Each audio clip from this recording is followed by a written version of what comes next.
Okay, seminar 3, what? D, I think we're on?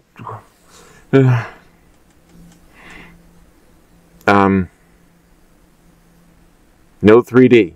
Okay, how about 4A? No 4A. Well, I mean, what do we do now? What's this lies in the textbooks thing? And video number 4, lies in the textbooks, goes through about 30 or 40 of the lies that they use to support their theory of evolution. So now he's not labeling them. Not only is his worldview inconsistent, but now he is too.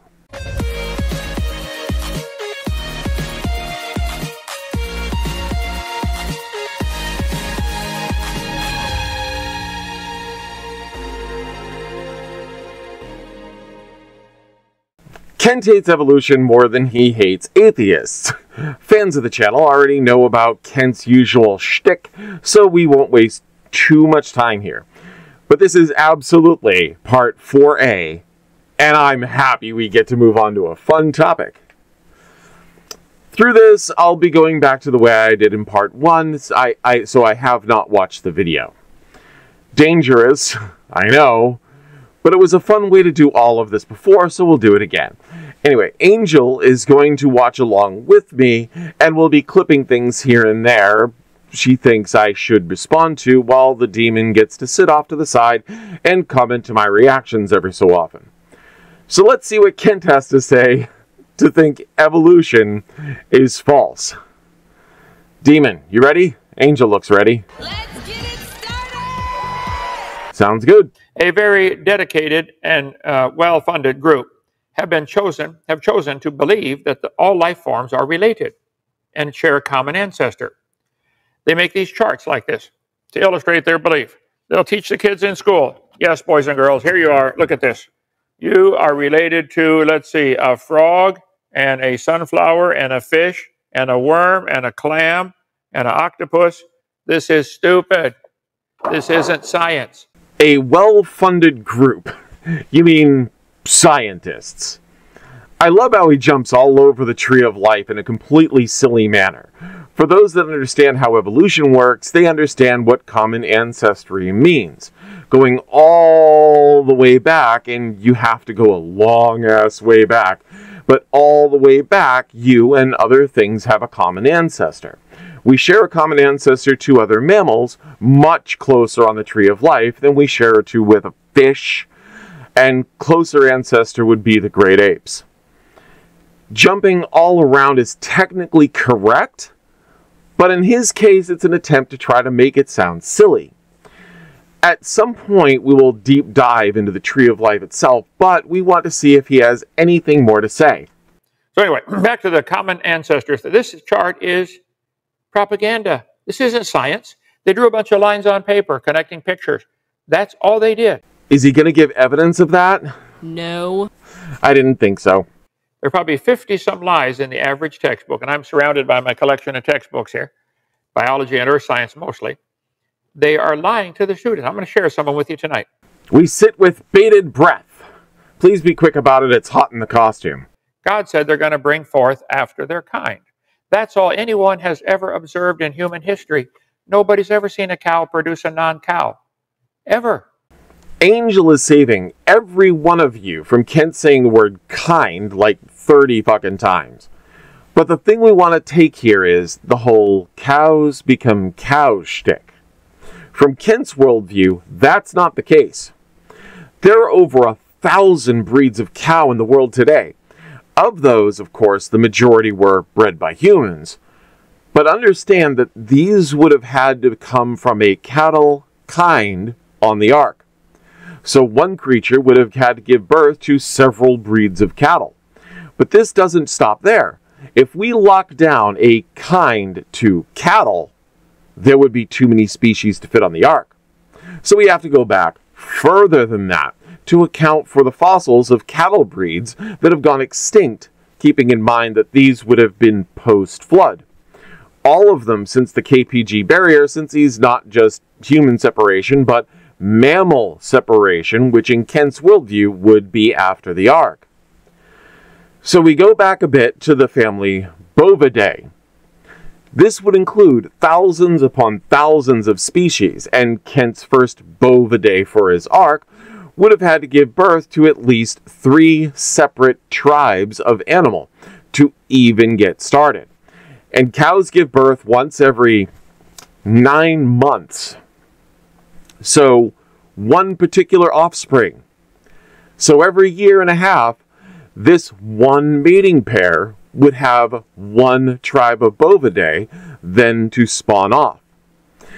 This, for his initial Bovidae, he would need 4.5 years to birth just the initial tribes.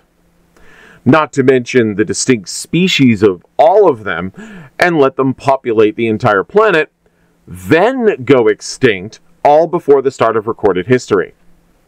The existence of Kent's cows is direct proof his timeline of 4,000 years since the flood is incorrect. There is not enough time to propagate the entire family of Bovidae in his worldview, and his cows would still be giving birth to non-cows today due to the gestational period of a cow. Evolution teaches they change into new kinds. Really. That's what this chart shows. You started off like a protozoa and slowly evolved to a fish, amphibian, reptile, mammal. Here we are, human. Incorrect.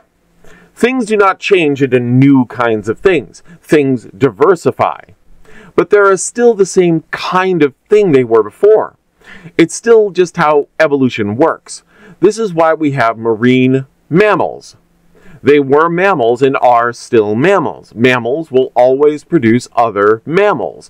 Now, those mammals can change into other types of mammals, just like a fish over a long period of time will evolve into another species, or even a completely different type of fish. Kent doesn't understand these kinds of things, but so far he hasn't given any counter evidence against evolution.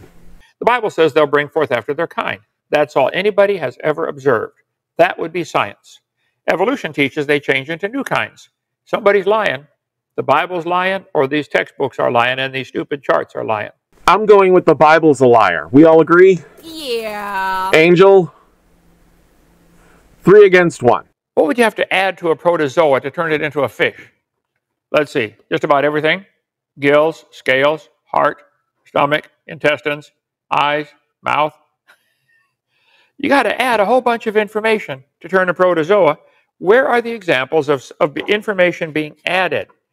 I will contend there are none. And I challenge any evolutionist anywhere in the world to debate me on this topic.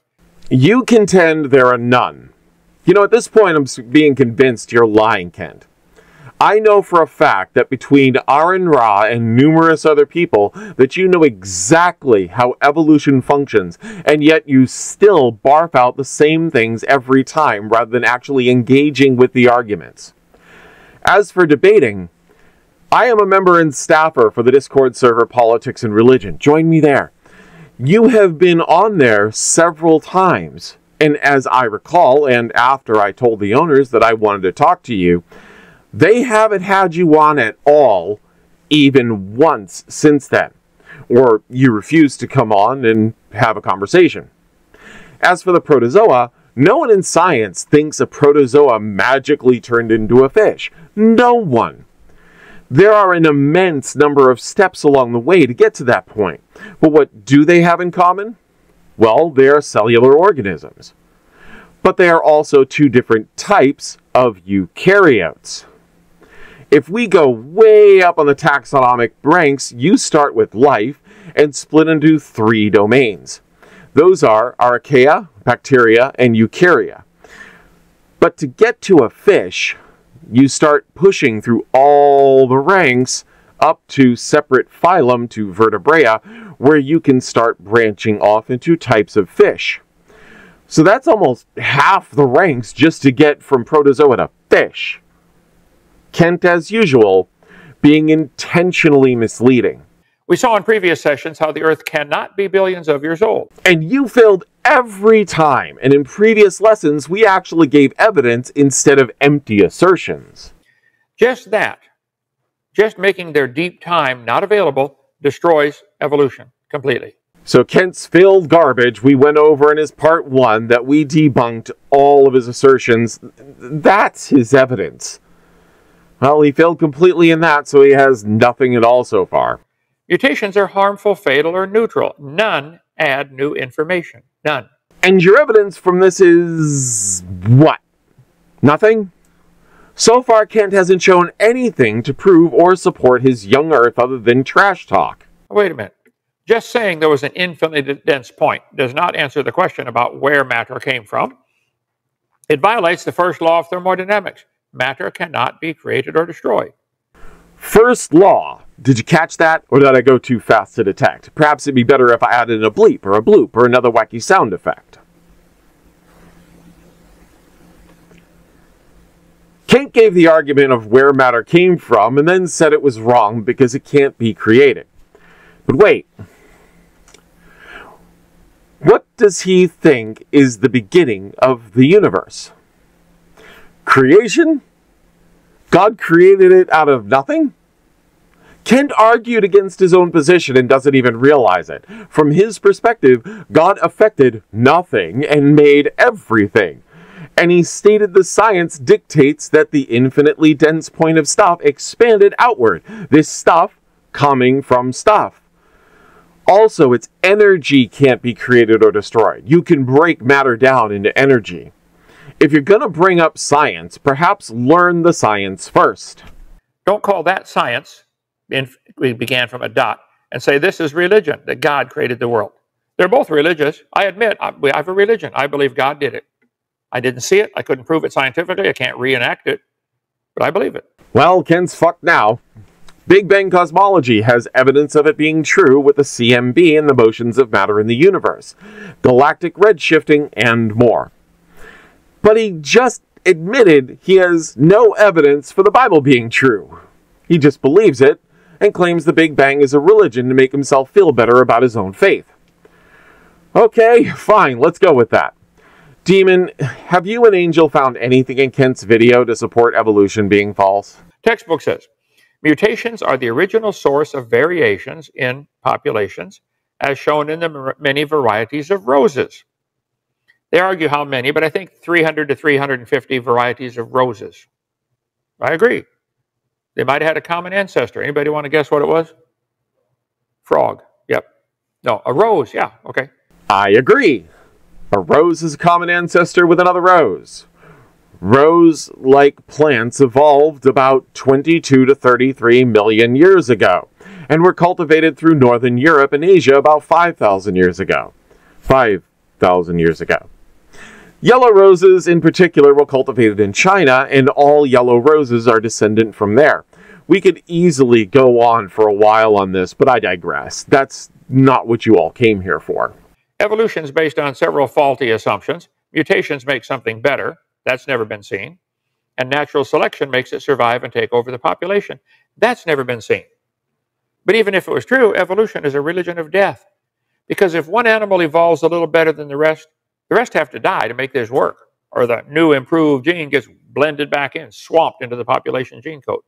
Angel, you could have broken this down a little bit better. But we'll address it all together. Mutations do not necessarily make things better. Sometimes in the individual, they make things worse. And that does not help with the propagation of the species. Random mutations that do propagate, and the successful propagation means it spreads through the population as a whole. Genes passed on from parent to offspring. And since that is called natural selection, Kent's second point is actually correct. But evolution is not a religion of anything. It is a factual development of life.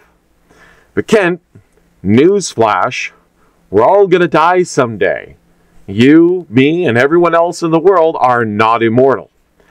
If you want to hear a really cool mindfuck, for the oldest person in the world, there is a completely new population of people on the planet. From the moment they were born, everybody that existed on the planet at that time is already dead, and there is a completely new everyone. Wait, what? Yeah, kind of fucky, isn't it? Can we skip through his next and get to something he actually has as evidence, please? Without mutation, evolution could not occur. Okay, well, then it ain't going to occur. What? Kent a few moments ago said mutations do occur, and you claim there was no such thing as beneficial mutation, and now you are saying there are no mutations? How does anyone actually believe this lying sack of shit? Mutations are essential to evolution. They're the raw material of genetic variation. Without mutation, evolution could not occur. I agree. If that's the best you've got to make these changes and make these charts look like science in your itty-bitty brain, you got a problem. People say, don't bacteria become resistant to drugs? Yep. To advance the view, evolutionists have long pointed mutations with beneficial effects. Really. The most common example given, mutations sometimes make bacteria resistant to antibiotics. And so the argument goes, if a mutation can make bacteria stronger, they must be able to do the same for other creatures. The reason we use bacteria is they reproduce very quickly, like really fast. But they are still life, and they get stronger and stronger as a population until a random mutation makes them more resilient to the antibiotics. We can show this happen easily in a lab. Scientists have done this over and over. So first he claims mutations are never beneficial, then he claims they don't happen at all, and now he shows evidence that they can be beneficial by citing the bacteria experiments. I have never seen an argument with a bipolar disorder before. Dr. Spettner points out this, and based on a misunderstanding. For mutations that cause antibiotic resistance still involve information loss. They didn't gain a thing. Dr. Spettner taught information theory for a decade, Johns Hopkins University and the Weizmann Institute. He spent years studying mutations. He has written an important new book, Not by Chance, Shattering the Modern Theory of Evolution. There it is, Not by Chance. Dr. Spettner writes, in all the reading I've done in the life science literature, I've never found a mutation that added information. Dr. Spencer, in a quick search, shows himself to be... Anyone care to guess? Okay, fine. Would you guess he's a young Earth creationist? Yes! You are correct. Yeah, I find little trust in a guy that uses his own faith to do science instead of just focusing on the evidence the science provides. The best part of this is Lee Spettner is not qualified in biology. Oh, really? And the scientific community as a whole has rejected his findings as pseudoscience. Kent, please don't quote mine this idiot. We're still looking for any evidence for his claim. Darwin said, it's a truly wonderful fact that all plants and animals should be related to each other. That's just plain lie. There's no proof that any plants or animals are related to each other. None. Still waiting. No matter how numerous they may be, mutations do not produce any kind of evolution. Well, Pierre, thank you for admitting that, okay? Be careful who you quote, Kenny boy. Pierre-Paul Grisset disbelieved in neo-Darwinism, but did believe in Leo and Lamarckism. Evolution. Granted, Lamarckism since has been disproven, but Pierre believed that if I lifted weights and strengthened my upper body, that my child would have a heightened upper body strength. He thought that improvements an individual made to themselves would be passed on to the offspring. So if I have my gallbladder removed, would my child be born without a gallbladder? No. If I suffer brain damage, would my offspring also have brain damage? No. Science proves the answer to both of these questions is no, but Lamarckism evolution says yes. Either way, Kent said evolution happens, just not in the way Darwin described it. Another failure for Kent. Okay, Angel, look, we get it. Kent does a whole lot of cherry picking. Can we please skip ahead to when he is not cherry picking anything? Any questions or comments here, brother?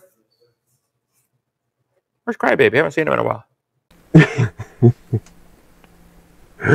I'll take that as a sign that everything else is bullshit. Yeah.